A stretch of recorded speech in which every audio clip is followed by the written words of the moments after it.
On a une crise qui est un événement qui se passe une fois tous les 100 ans. Je veux dire, c'est une crise de la taille de la crise de 29. Et donc, je me suis dit, réfléchis. Ça peut aussi créer des opportunités qui n'existent qu'une fois tous les 100 ans.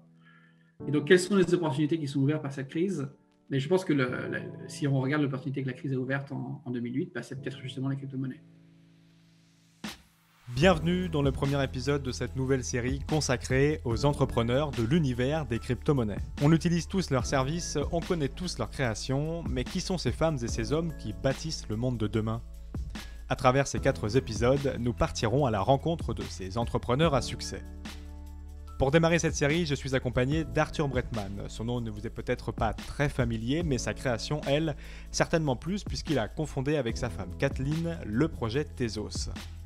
Plus grand ICO à son lancement, le projet affiche aujourd'hui un market cap de plus d'1,5 milliard d'euros et est sous le feu des projecteurs avec l'actualité de l'euro numérique et l'arrivée d'EDF en tant que validateur.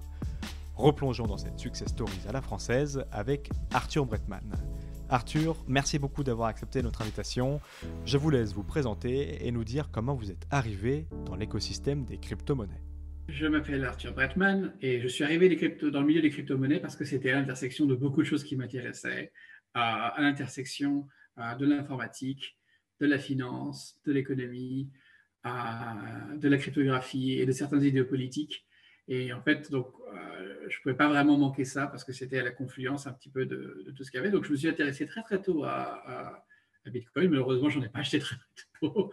En tout cas, pas après 2009. Mais je regardais un petit peu, puis on m'avait en fait donné des mauvaises explications de Bitcoin, et du coup, j'ai un petit peu ignoré au début parce que j'avais entendu des choses comme oui, c'est backé par de l'énergie, c'est backé par l'électricité. Je me disais non, mais ça n'a pas de sens parce que ça se stocke mal, etc. Ça n'est pas backé par l'électricité. C'est une mauvaise vulgarisation de dire ça. Mais comme on m'avait dit ça, je me suis dit bon, ok. Et puis, j'ai commencé vraiment à m'y réintéresser en 2011. Et puis, petit à petit, avec le doigt dans l'engrenage, je suis plongé complètement dans le milieu. Et comment êtes-vous passé de spectateur à acteur de l'écosystème avec la création de Tezos ? Avant Tezos, il y a des projets. Enfin, j'avais des projets de ce que je voulais faire. Je m'intéressais à l'utilisation de Bitcoin, par exemple, pour les marchés de prédiction. Moi, très tôt, ce qui m'intéressait, plus que Bitcoin lui-même, c'est ce que Bitcoin rendait possible. Avant tout, c'est vrai qu'on oublie un petit peu ça, mais qu'est-ce qu'on pouvait faire aujourd'hui avec Bitcoin qu'on ne peut pas faire avant? Et donc, avoir des marchés de prédiction internationaux, c'était quelque chose qui était pour moi très intéressant. Donc, je vais regarder un petit peu ces choses-là. Et puis, en me penchant de plus en plus vers la technologie, j'étais tombé sur différentes propositions qui étaient faites pour changer le consensus de Bitcoin, pour changer ses fonctionnalités. Et quelque chose qui m'avait marqué à l'époque, c'était qu'on m'avait expliqué, mais Bitcoin, fondamentalement, ça n'est pas une technologie, c'est un grand livre de compte.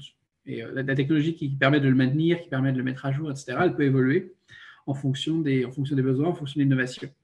Et ça, j'avais trouvé ça très saillant. Ça me paraissait absolument crucial parce qu'on était au tout début d'un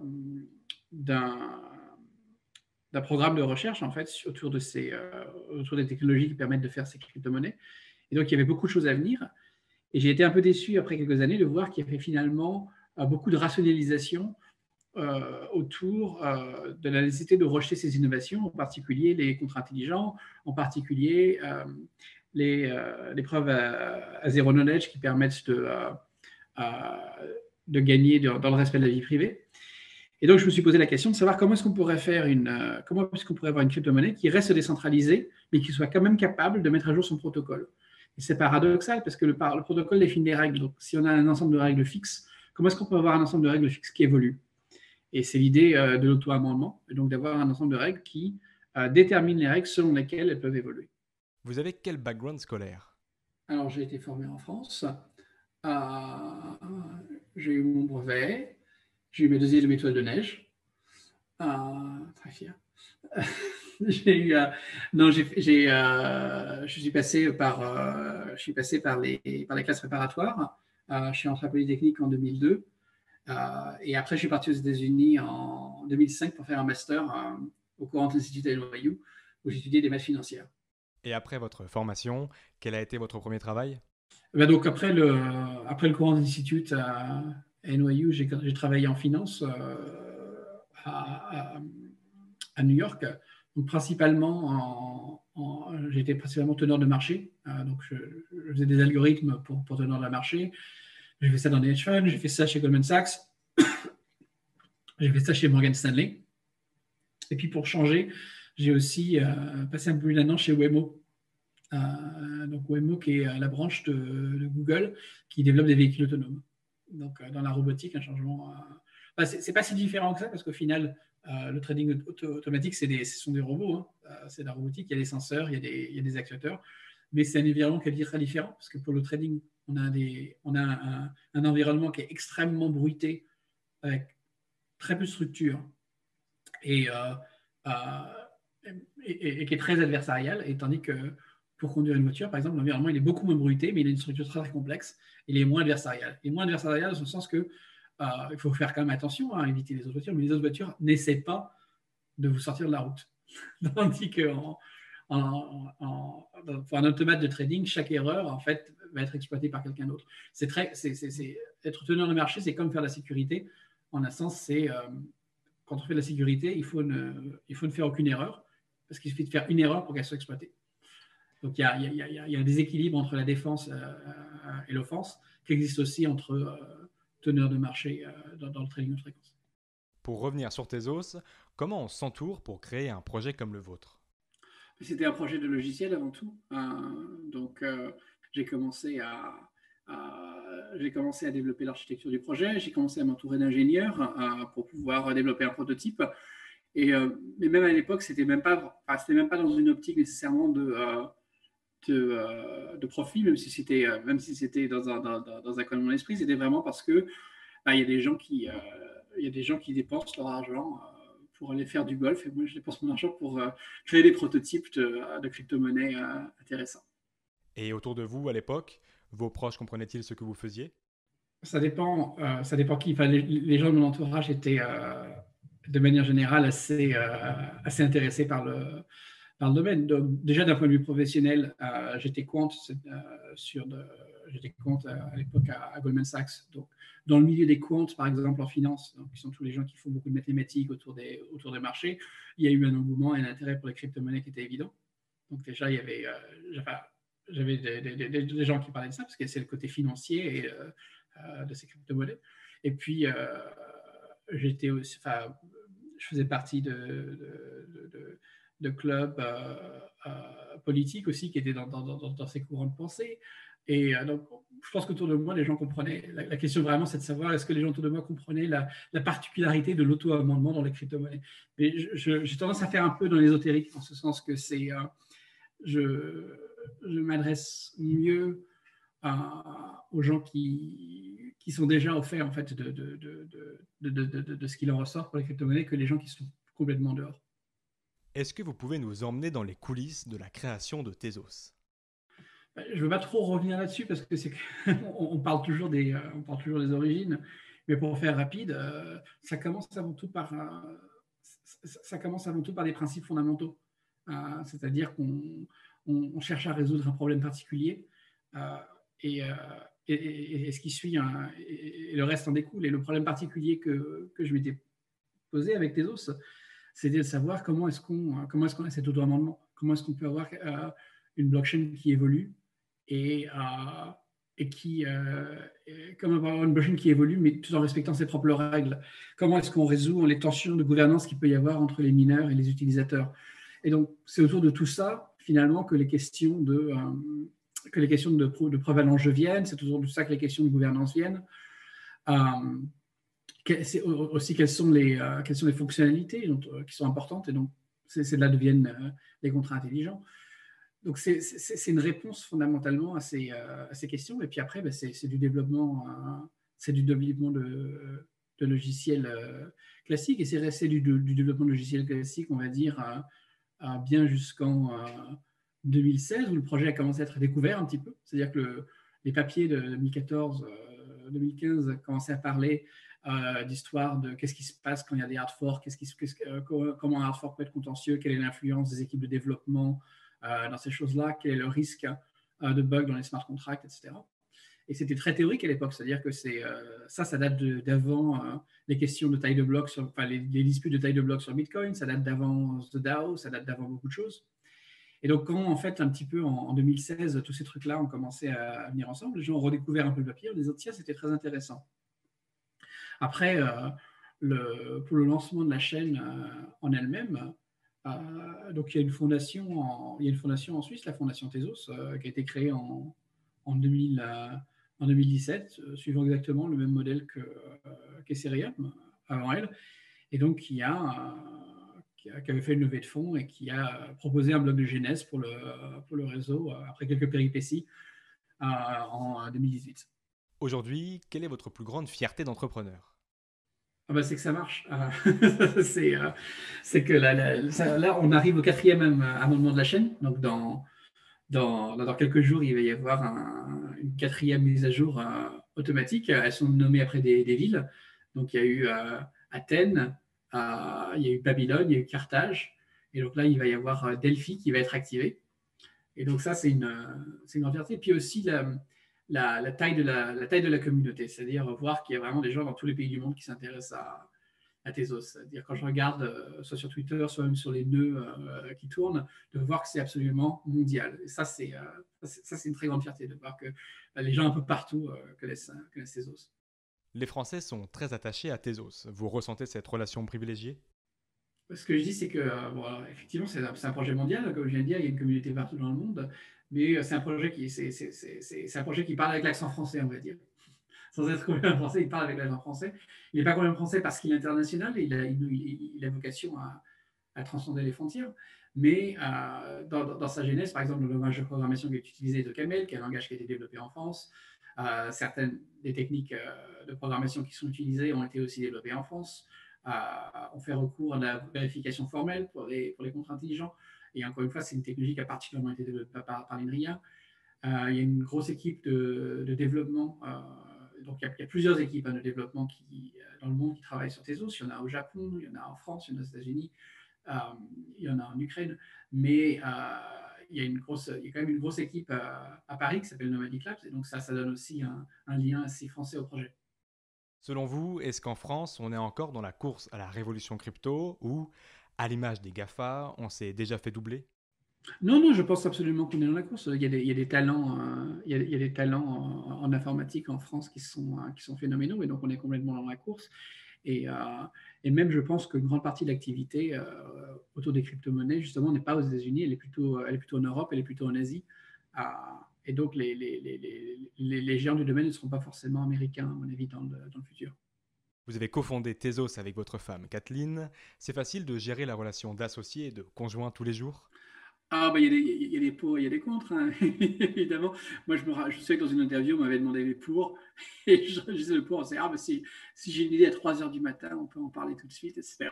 Elle me regarde avec des yeux furieux en disant, tu trouves que c'est un peu pour ça?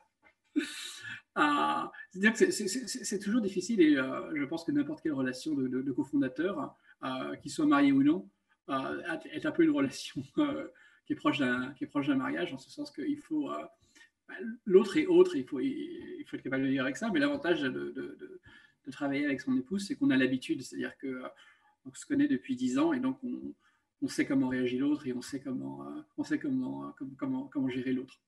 Est-ce que vous pouvez nous citer l'avantage clé qu'a Tezos face à ses concurrents? Je pense qu'un des avantages clés de Tezos, c'est l'auto-amendement. Ça, c'est clairement la capacité à se mettre à jour de manière incrémentale, progressivement.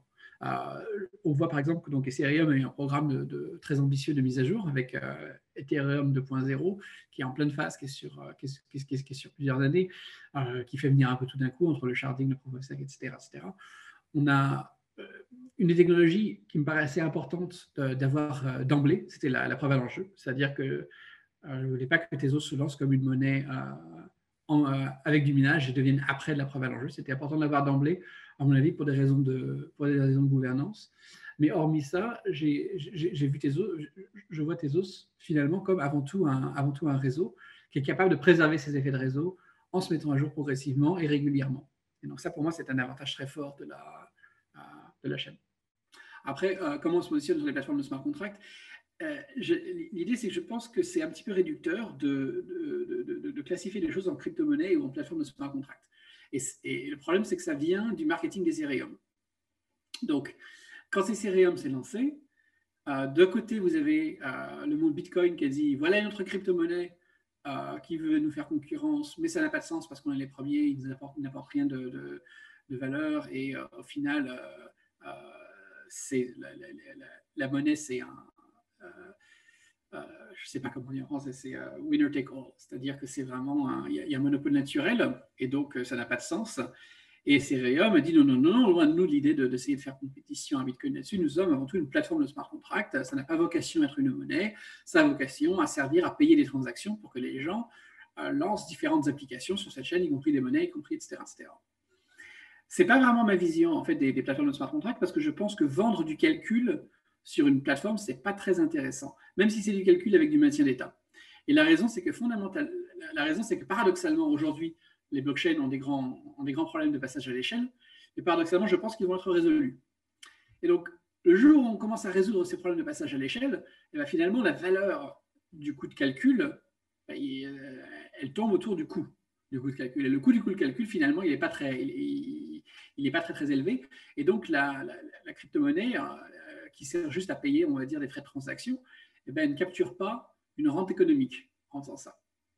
Et ça, c'est un problème. Le problème, finalement, c'est la surabondance de puissance de calcul qui vient avec la mise à l'échelle, paradoxalement.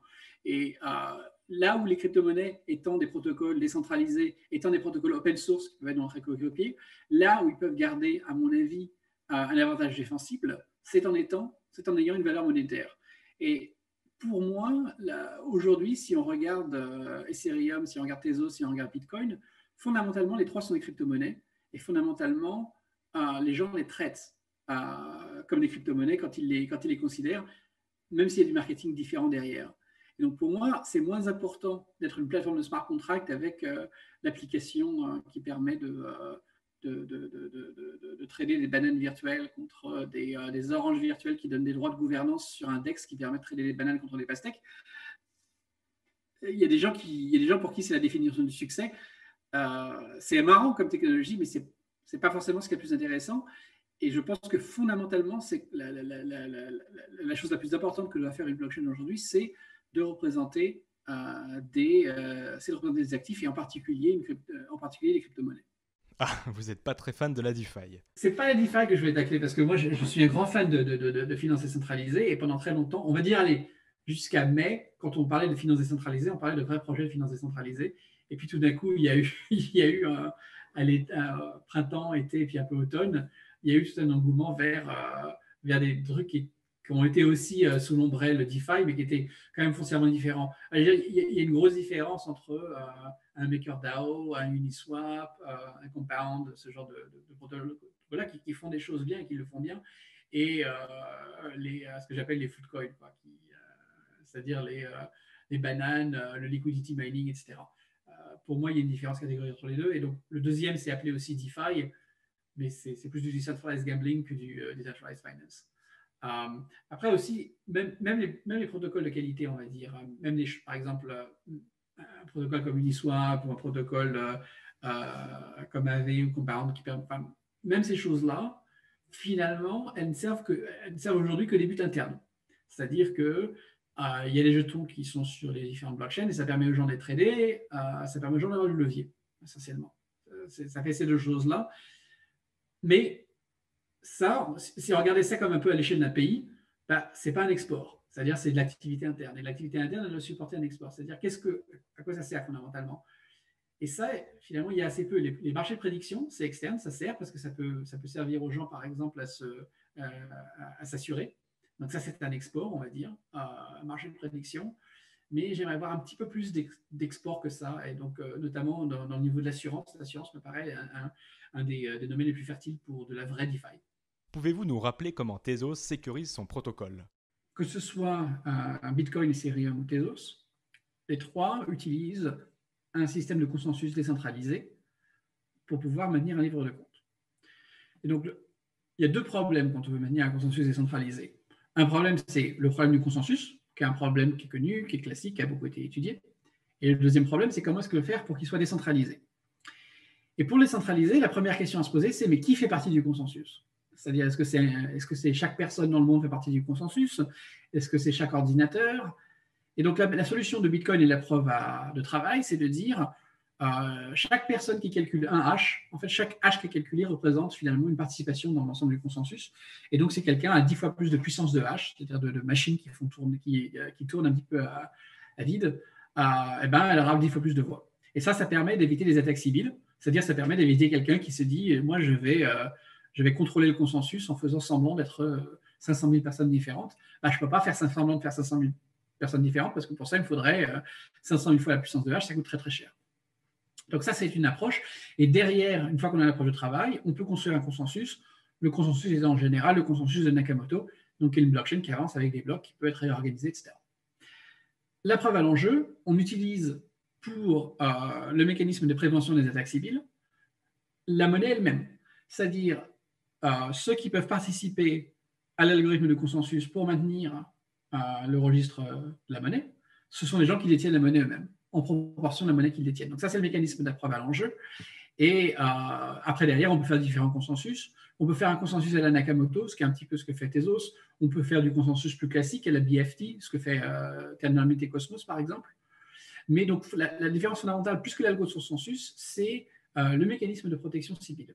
Alors, il y a un peu une circularité dans la preuve à l'enjeu, qui est de dire, finalement, est-ce que c'est vraiment possible d'utiliser l'information qu'on a sur qui détient la monnaie pour pouvoir sécuriser le livre de compte qui dit qui détient la monnaie. Donc, il y a un aspect qui est circulaire. Il y a une propriété de la preuve de travail qui est perdue, qui est la résistance à des changements de longue envergure. C'est-à-dire que quelqu'un peut venir et dire voilà une chaîne de la preuve à l'enjeu, et c'est a priori, on ne peut pas la distinguer, on ne peut pas distinguer une vraie chaîne d'une chaîne synthétique si elles ont un historique qui diverge suffisamment longtemps. C'est-à-dire que si je vous montre deux chaînes et qu'elles ont divergé il y a 1 heure, je sais tout de suite quelle est la bonne. En revanche, si je dis cette chaîne-là, elle a divergé il y a 2 semaines et quelle est la bonne, ben ça n'est pas possible directement. Ce qui demande donc aux participants de la chaîne de se connecter au moins une fois, on va dire toutes les 2 semaines, ou une fois au moins tous les mois, pour voir ce qu'il en est, ou d'avoir suffisamment confiance dans un ensemble d'acteurs pour faire sa décision. C'est une propriété qui a longtemps été soulevée comme étant un obstacle fondamental à la preuve à l'enjeu. Et dans la pratique, ce n'est pas une propriété qui est fondamentalement très intéressante. C'est cool de ne pas avoir cet aspect de subjectivité. Mais dans la pratique, si vous voulez faire une monnaie, ce qui compte, c'est qu'elle soit acceptée. Et donc, au final, savoir quelle est la branche sur laquelle je suis, la branche sur laquelle je suis, c'est la branche que me demande mon épicier le jour où je vais acheter des oranges. Il me dit, voilà, je vais vous payer, voilà, il est sur une certaine branche. Donc, cette subjectivité, elle est inhérente dans la monnaie de toute manière. Donc, c'est une propriété qui est pas inintéressante, mais qui n'est pas non plus fondamentale. Et si on s'en passe et qu'on fait de la preuve à l'enjeu, on a un avantage massif en termes de coût. C'est-à-dire que ça devient beaucoup, beaucoup moins cher, parce que ça dépense beaucoup, beaucoup moins d'énergie, de maintenir le consensus. Et qu'EDF ait rejoint le projet, c'est un signe de bonne santé? Ça me fait très plaisir que EDF soit devenu un baker sur la chaîne Tezos. J'espère qu'on verra comme ça d'autres organisations participer et sécuriser la chaîne. Et ce que ça fait, c'est que ça apporte de la diversité dans l'ensemble des validateurs. C'est-à-dire qu'on a vraiment de tout. C'est des gens qui font tourner un petit Raspberry Pi chez eux, qui font de la validation de la chaîne. C'est un géant d'énergie comme EDF. Il y a vraiment un petit peu de tout. Et cette diversité, elle apporte de la sécurité. Combien êtes-vous à gérer le projet Tezos autour du monde? Alors, c'est un projet qui est décentralisé, donc il n'y a pas une organisation centrale avec tout un ensemble d'employés. Il y a beaucoup d'organisations de par le monde. J'ai mentionné Nomadic Labs à Paris, j'ai mentionné qu'il y avait une fondation en Suisse, mais il y a aussi DAI Lambda au Japon, par exemple, il y a aussi Cryptium Labs en Suisse, il y a aussi TQ aux États-Unis, il y a Tezos Commons, qui est une non-profit. Il y a Baking Bad aussi qui fait des produits fantastiques sur Tezos, Madfish Solutions, Papers. Donc je vais dire qu'il doit y avoir une 50aine d'entités différentes qui travaillent sur cette chaîne. Et donc je ne sais pas combien d'employés il y a au total. Si je devais comme ça essayer de deviner combien de personnes se lèvent le matin et vont passer la journée. Combien de personnes se lèvent le lundi matin et se disent, tiens, aujourd'hui, toute la journée, je vais travailler sur quelque chose qui est connexe à Tezos. Voilà. Et dur à évaluer, je dirais quelques centaines. Un mot sur la roadmap de Tezos. Quels sont les points clés du protocole dans les 2 ans à venir? Alors, une des choses que j'aime bien rappeler pour les roadmaps, c'est que moi, j'ai une roadmap un petit peu en tête. Différentes personnes ont de différentes roadmaps. Donc, chacune de ces équipes que j'ai mentionnées ont leur propre roadmap, ont leur propre but. Et donc, il n'y a pas finalement, ce qui se passe sur le protocole, c'est ce qui est validé par les utilisateurs du protocole. Et donc, on ne peut pas vraiment savoir ce qui sera validé. Parmi les projets qui m'intéresseraient de développer au sein du cœur, je ne parle pas au-dessus de la chaîne, j'aimerais bien voir un petit peu une emphase sur le débit. C'est-à-dire que Tezos, au début, n'a pas été créé particulièrement comme une chaîne à but d'avoir au début. Je pense que ça prend plutôt la philosophie de Bitcoin, qui est de dire essayons de faire du settlement, essayons d'avoir des chaînes au niveau 2 ou des choses comme le réseau Lightning qui utilise la blockchain au final juste pour réconcilier les positions. Donc ça, c'est toujours un point de vue que j'ai. Je pense que ça ne mange pas de pain non plus de permettre un peu plus de débit, un peu plus de performance. Donc, ce n'est pas un projet qui a été conçu dans son architecture pour être performant. Ce n'est pas non plus un projet qui est incompatible avec ça. Et donc, une poussée vers la performance me paraît importante. Ça passe aussi par des améliorations de l'algorithme de consensus. Ça passe aussi par une meilleure intégration. Alors, indépendamment de ça, je suis aussi intéressé par intégration de technologies pour préserver la vie privée. Donc, il y en a une qui vient dans une prochaine proposition sur la chaîne qui adapte les technologies de Zcash. Mais je pense qu'on peut aller encore plus loin, à avoir des contrats intelligents aussi qui respectent la vie privée. Donc, plus de techniques cryptographiques pour éviter que la blockchain devienne un instrument, une sorte de panopticon de surveillance. Et par ailleurs, j'aimerais aussi voir, alors ça c'est plus sur la chaîne, il y a des technologies alors les gens appellent ça parfois des stablecoins, je pense que le nom est un peu mal choisi, je préfère parler de robocoin. Mais bon, l'idée, ce sont des jetons cryptographiques qui n'ont pas la volatilité des crypto-monnaies. Pourquoi robocoin? Le terme idéal, ce serait cybercoin. Pourquoi cybercoin? Parce qu'il y a un asservissement. C'est-à-dire que la manière dont ça fonctionne, c'est de dire on a une target, on a un but, une valeur qu'on souhaite avoir. On peut être en dessous, on peut être au-dessus. Et donc, on a des mécanismes d'ajustement de l'offre et de la quantité qui réagissent à ces fluctuations. Et donc, cet asservissement, c'est quelque chose qu'on a en cybernétique, c'est quelque chose qu'on a en robotique, donc robocoin. Ça fait parce que ça fait un petit peu idiot, et j'assume le fait que ça sonne un peu ridicule, robocoin, mais j'aime bien ça. Oh, et puis surtout, il y a une erreur quand les gens disent stablecoin, il y a une erreur que les gens font systématiquement. Il y a 2 types de stablecoin déjà. À l'origine, un stablecoin, qu'est-ce que c'était? C'était un mécanisme algorithmique pour stabiliser de la valeur sur une blockchain décentralisée, peut-être avec un oracle, mais l'idée principale, c'était que ça restait, ça gardait ses propriétés de résistance à la censure qu'on a sur les blockchains aujourd'hui.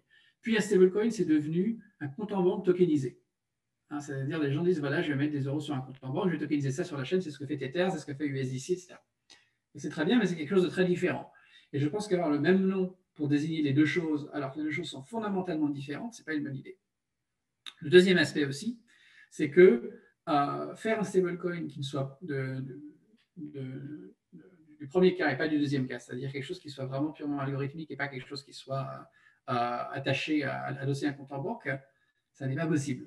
On peut faire quelque chose de très proche que ça, mais on ne peut pas faire ça. Parce qu'il y a une loi économique qui est fondamentale, qui est de dire que si on n'a pas la convertibilité entre 2 actifs, il ne peut pas y avoir de parité. Ce n'est pas possible. Et ça, on l'a vu avec MakerDAO. C'est-à-dire que MakerDAO, le truc qu'ils avaient, c'est qu'ils payaient le stability fees. C'est-à-dire qu'ils disaient, regardez, un DAI, ça vaut $1. Mais en fait, le DAI, à la fin de l'année, il vaut plus $1 puisqu'il reçoit de la stability fee. Donc, ce n'est pas tout à fait $1. Et en revanche, comme ils ne peuvent pas avoir une stability fee négative, quand la demande pour le DAI est montée, le DAI est passé au-dessus de son PEG, c'est-à-dire qu'il a commencé à valoir plus $1. Pourquoi? Parce qu'ils n'avaient pas le mécanisme de rétroaction de l'autre côté. Donc, on peut faire quelque chose qui soit très, très proche de quelque chose qui est stable, sans être vraiment stable. C'est-à-dire que si on n'a pas la convertibilité, en gros, on se tape quelque chose qui ressemble un petit peu à un taux d'intérêt flottant. Une journée type pour vous, ça ressemble à quoi? Je parle beaucoup des ingénieurs qui travaillent sur Tezos. Je réponds à des questions des ingénieurs. J'essaie de connecter des gens. Donc, beaucoup de questions techniques. D'après vous, quel va être le rôle des crypto-monnaies dans la crise économique qui s'annonce? Alors, je ne sais pas si on est au bord d'une crise économique.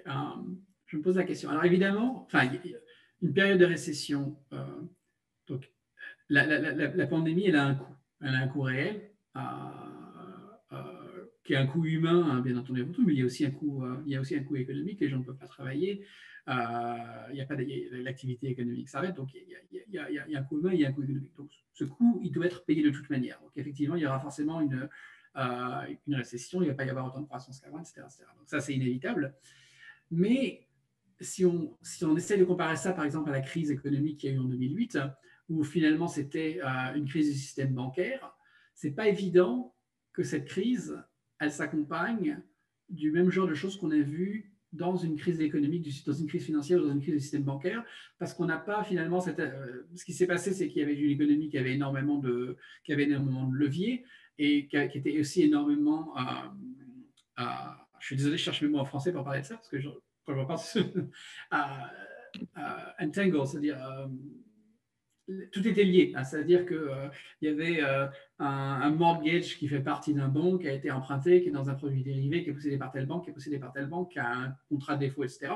Et donc, quand il y a un défaut, on n'arrive plus à s'y retrouver, on ne sait plus où est l'argent, et donc ça cause une crise de confiance dans les banques.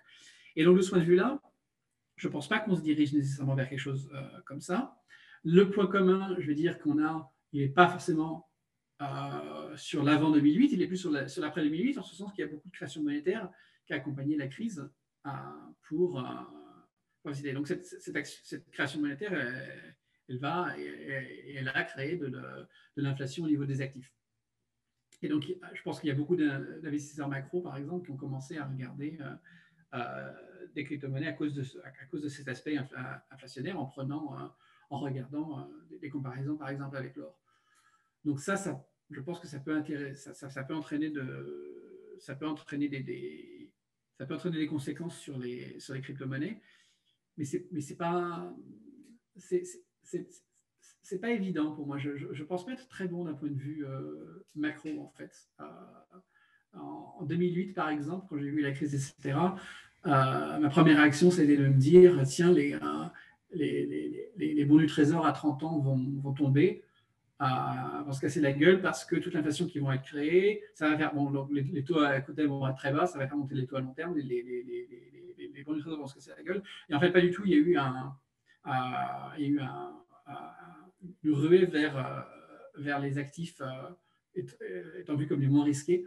Et donc, tout d'un coup, au contraire, les bons du trésor ont très, très bien réussi, même malgré l'environnement malgré la création monétaire. Donc, je ne suis pas très, très, très bon d'un point de vue macro, donc je ne peux pas trop me prononcer là-dessus.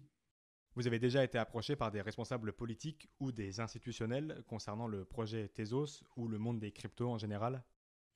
Non, pas directement, parce qu'en général, je pense que ces gens-là, ils s'adressent plus directement par exemple, en France, ils vont s'adresser plus directement à Nomadic, qui est une entreprise locale, plutôt qu'à moi directement. Enfin, j'ai été amené à avoir des discussions, mais je suis rarement contacté directement. Quel regard portez-vous sur l'arrivée de l'euro numérique de Banque Centrale? Alors, pour tout vous dire, je ne sais pas quelle forme exactement ça va prendre. Je pense que pour des banques centrales, avoir une monnaie sur un ledger cryptographique qui soit utilisable partout et par tout le monde, c'est quelque chose qui potentiellement a énormément d'intérêt et ça donnerait à l'euro une force exceptionnelle d'avoir ça. Imaginez si demain, n'importe qui, par exemple au Venezuela, peut commencer à utiliser des euros. Parce qu'il y a une application sur leur téléphone qui leur donne accès à de l'euro directement à travers la Banque Centrale Européenne. Ça, pour moi, c'est énormément de valeur, c'est énormément de puissance. Mais je ne sais pas s'ils vont vraiment vouloir le faire. C'est-à-dire qu'il y a à la fois un désir d'innover, mais il y a aussi à la fois une réticence de changer le statu quo. Et je ne sais pas je ne sais pas quelle ligne ils vont tracer entre les deux. Et pensez-vous que la communauté serait favorable à ce qu'un euro numérique soit géré par la plateforme Tezos? C'est une plateforme ouverte, hein, donc je pense que la communauté est favorable à toute utilisation à l'utilisation honnête, hein, de la plateforme. En fait, en tant que teneur de marché, vous avez subi la crise de plein fouet en 2008. Oui, je suis arrivé moi j'ai vraiment commencé à travailler complètement à plein temps en 2007, et donc la crise elle est venue très vite. Même la crise, les gens pensent beaucoup à 2009, à 2008, mais en fait les soubresauts ils ont commencé en 2007. Il y a eu des événements très très marquants en 2007 qui ont commencé à faire tourner les choses. Et puis, c'est-à-dire que j'avais interviewé pour des boulots de quant qui consistaient à évaluer des paquets de mortgage, etc.